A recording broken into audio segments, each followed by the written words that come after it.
Hola, ¿qué tal? Nos encontramos nuevamente en una entrevista PAP, en esta ocasión con el maestro Roberto Martínez, quien es director del Centro de la OCDE en América, en México para América Latina. Pues la verdad es que es un placer contar con la presencia del maestro Roberto. En esta ocasión, pues dentro con estos manteles largos que recibimos al maestro para hablar sobre la importancia de la cooperación internacional en esta nueva entrevista, Pap.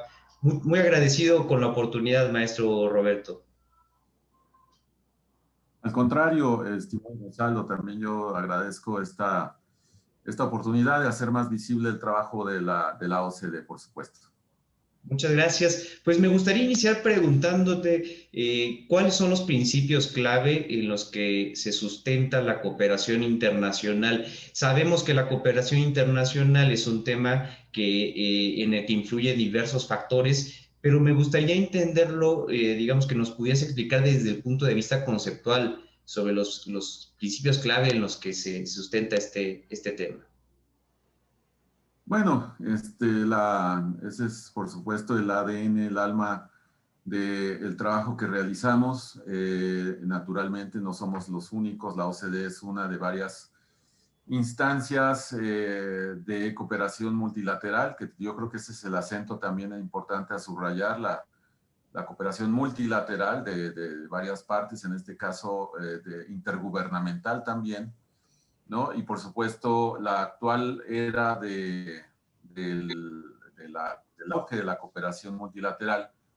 Pues digo, si nos remontamos a los orígenes, es como mucha gente sabe ya, y particularmente los internacionalistas, la primera organización fue la Sociedad de las Naciones, ¿no? Que por supuesto pues esta ya tiene más de un siglo de existencia, fue el precedente de la ONU, de la Organización de las Naciones Unidas, que como sabemos pues también alcanza su auge actual a partir también de las dos grandes guerras mundiales y de manera más específica con la arquitectura institucional internacional derivada de los acuerdos de Bretton Woods, que son los que permitieron la reconstrucción mundial después de la Segunda Gran Guerra, ¿no? Entonces ese es como que el telón de fondo.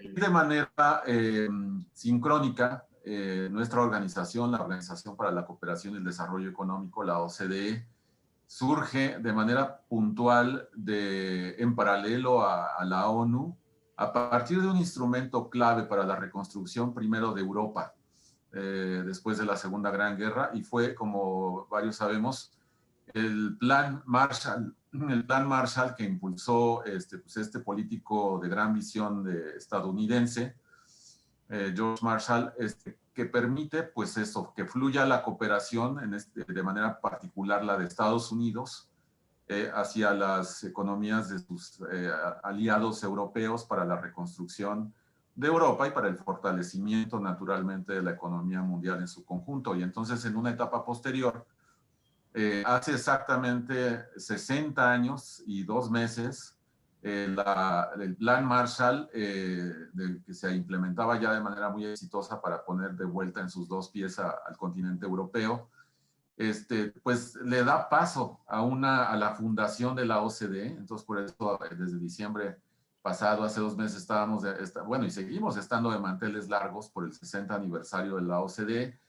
Y la OCDE, pues, ya trasciende el ámbito estricto original de la reconstrucción europea para admitir también como socios fundadores, como miembros fundadores a países como Japón, ¿no? Pues es la reconstrucción de Japón también, a Australia, a Nueva Zelanda y en Norteamérica, pues a Canadá, además de los Estados Unidos.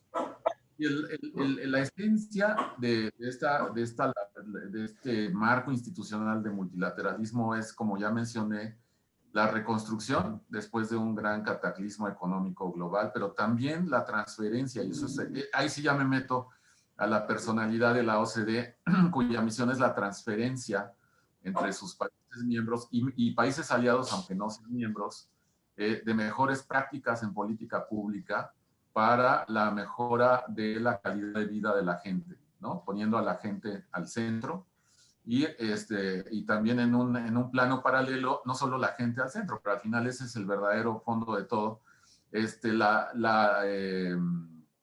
la viabilidad, vamos a decirlo en términos sistémicos, porque ahora también eso define la razón de ser de todo el marco de multilateralismo.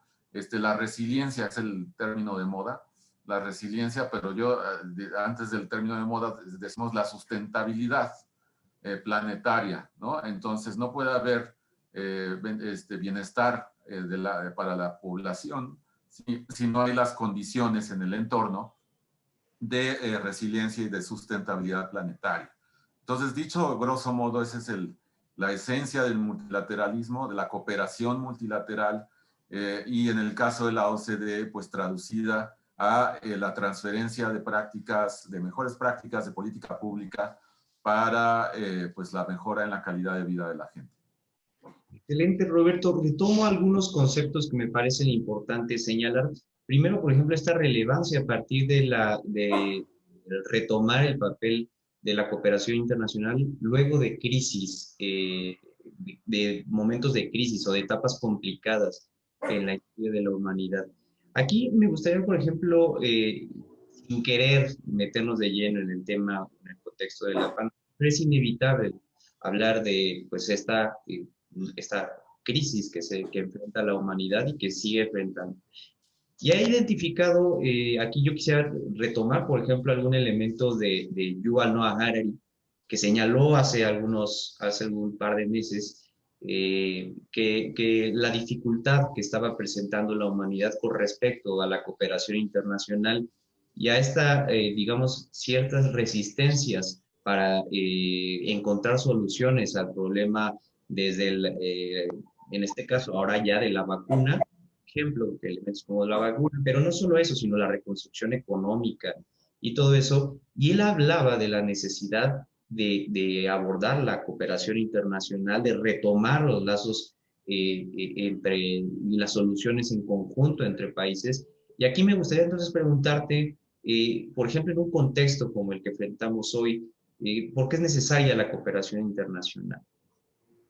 Bueno, es una estupenda pregunta porque nunca como ahora se vuelve imperativo el contar con una respuesta coordinada subrayo, entre los países para poder hacer frente a una catástrofe. De nuevo, pues, no exagero al decir que se trata de una catástrofe global, puesto que los efectos muy graves de la pandemia del COVID-19 son ya tan profundos y tan severos como los que caracterizaron justo a la Segunda Guerra Mundial. Imagínate, ¿no? Los años que duró la Segunda Guerra Mundial, desde 1936 a 1945, su efecto catastrófico y destructor sobre pues, la civilización.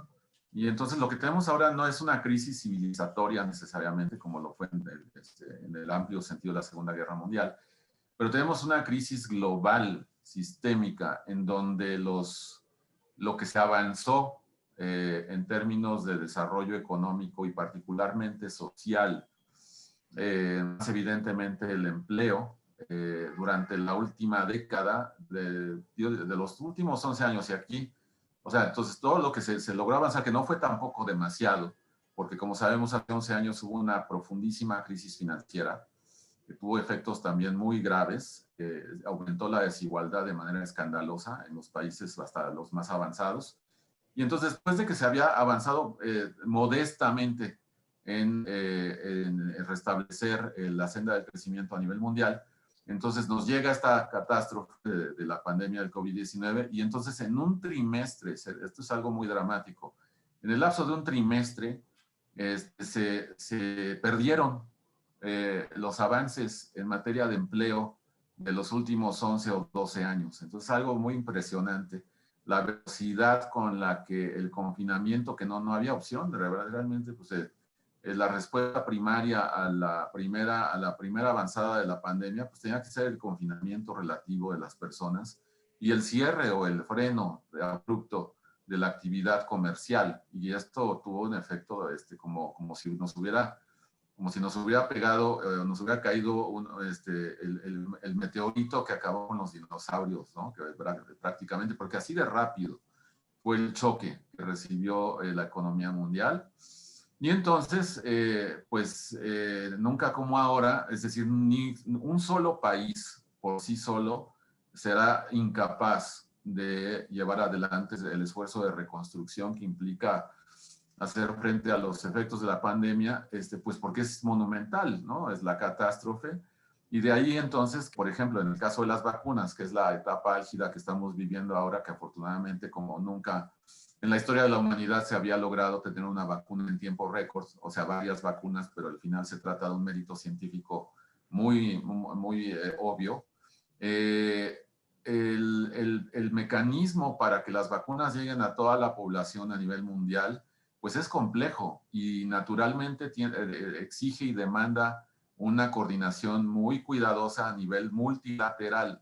Entonces, por ejemplo, hay un mecanismo que se llama el COVAX, que se estableció para poder canalizar de manera con visión sistémica, porque entonces esta pandemia no se va a erradicar, sino es mediante un esfuerzo de vacunación a escala mundial. Y hay países, los de menor ingreso per cápita, que tienen mucho menos capacidad técnica e institucional para poder primero recibir las vacunas, luego pagarlas, luego distribuirlas. Y por eso entonces uno de estas primeras respuestas multilaterales es el mecanismo COVAX, que ahora ha permitido que países de África de menores ingresos pues ya empiecen a recibir la vacuna.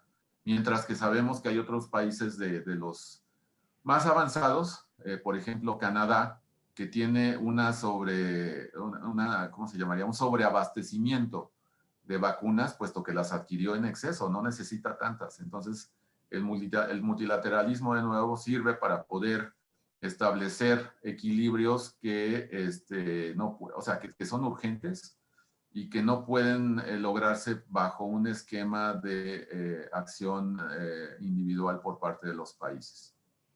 Excelente, Roberto, muchas gracias. Finalmente, y buscando cerrar esta entrevista, quisiera retomar el papel que ha cobrado, la relevancia que ha cobrado, incluso el bálsamo que ha significado en este contexto de pandemia, la tecnología.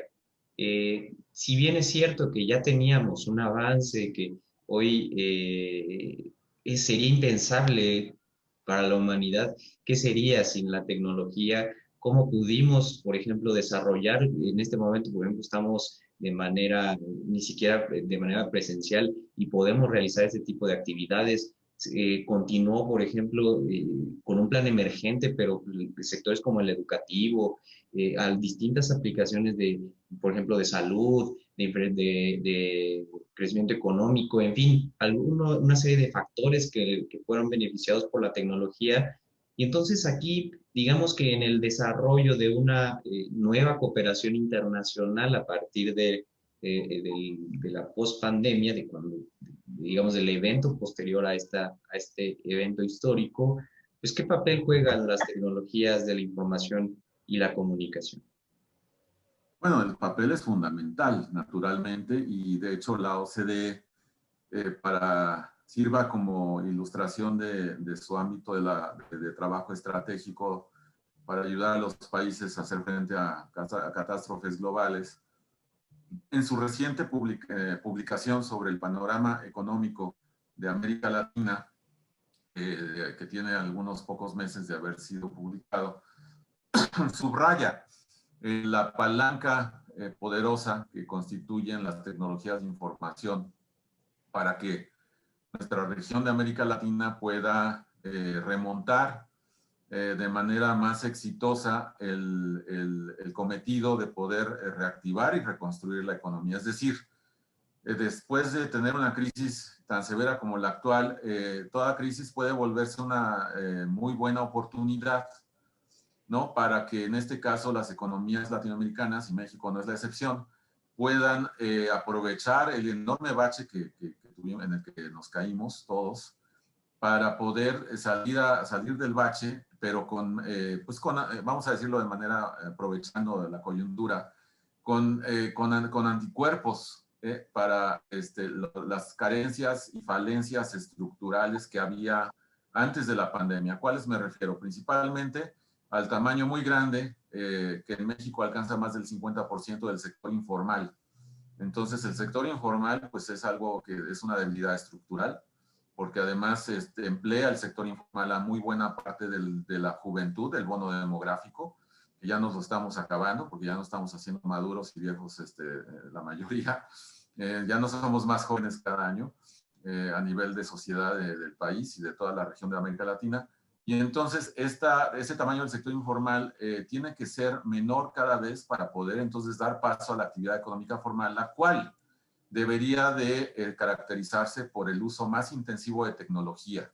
No solo, bueno, por supuesto, tecnologías de la información y comunicación, las TICs, pero también del uso de pues, tecnologías adyacentes, ¿no? Y por eso la OCDE defiende un paradigma basado en habilidades, competencias y destrezas y estrategias nacionales y regionales y metropolitanas de dotación y cultivo de las habilidades digitales principalmente de la población, particularmente la población joven, para que pueda ganársele terreno a la informalidad y para que entonces pues empiece a reconstruir y reactivar la economía con el pie derecho, con un paso más firme, sobre una base mucho más sólida y robusta de emprendimiento, que esa es otra de las cuestiones, el que necesitamos en países como México y en toda la región, mayor emprendimiento de la población joven, y emprendimientos caracterizados por el uso intensivo de la innovación y de la tecnología. Entonces, sí, la respuesta es contundente. Las tecnologías de información y comunicación son una palanca muy poderosa para poder, pues dar el salto cualitativo que puede dar y que debe de dar México, lo mismo que la región de América Latina. Entonces, como nunca se vuelve imperativo el meter el acelerador a la agenda de transformación digital que permitirá salir más rápido del actual predicamento. Excelente, Roberto. Pues mira, nos quedamos con todos y cada uno de los elementos muy interesantes que nos acabas de mencionar. Sin duda es relevante siempre contar con, digamos, la oportunidad de identificar elementos desde teóricos, pero y también prácticos de instituciones como la que en este momento representas. Por lo tanto, desde el portal de Administración Pública, pues, te queremos agradecer la oportunidad de poderte entrevistar. No, bueno, pues al contrario, muchas gracias, Gonzalo, y pues seguimos a la orden, porque pues tenemos como botica, ¿no? Una vasta cobertura temática de políticas públicas. Invito a tu audiencia que visite nuestro portal en internet. Le pueden dar en su buscador favorito los términos OCDE, coronavirus, con esas dos palabras. Les va a aparecer un portal en español, si no lo pueden poner así todo como www. Como en inglés, OECD, ¿no? En inglés.org, luego diagonal ES, y les va a salir en español el portal sobre la respuesta de los países en muchos cajones de política pública a los efectos graves de la pandemia del COVID-19. Entonces, pues ojalá, y por eso entonces nos sirve mucho este espacio que tú muy oportunamente nos has abierto. Muchas gracias, Roberto. Hasta luego. Al contrario, gracias, Gonzalo. Hasta pronto, espero.